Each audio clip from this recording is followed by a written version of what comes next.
बातमी प्रज्ञासिंह ठाकूर यांच्या संदर्भात साध्वी प्रज्ञासिंह ठाकूर यांची प्रकृती खालावली आहे। मुंबईतील खासगी रुग्णालयामध्ये त्यांच्यावर उपचार सुरू आहेत। साध्वी प्रज्ञासिंह ठाकूर भाजपाच्या माजी खासदार आहेत। त्यांची प्रकृती खालावली असून त्यांच्यावर आता मुंबईतील एका खासगी रुग्णालयामध्ये उपचार सुरू आहेत।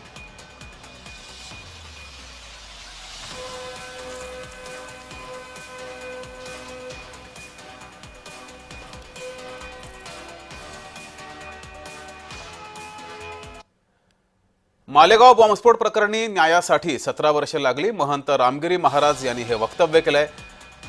रामगिरी महाराज यांचं या संदर्भातील वक्तव्य समोर आलंय, पाहूयात।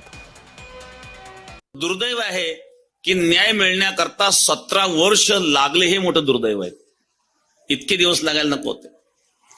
आणि अपराध नसताना 9 वर्ष जेलमध्ये राहावं लागलं, प्रताडना सहन करावी लागली। आणि याच्या पाठीमागं असणारे राजनेते की हिंदू देखील आतंकवादी असू शकतो हे सिद्ध करण्याकरता जे प्रयत्न केलेत, भगवा आतंकवाद शब्द वापरण्याचा प्रयत्न केलेत, अशा प्रकारे असणारे जे काही लोक आहेत, अशा लोकांपासून आपण सावध असलं पाहिजे।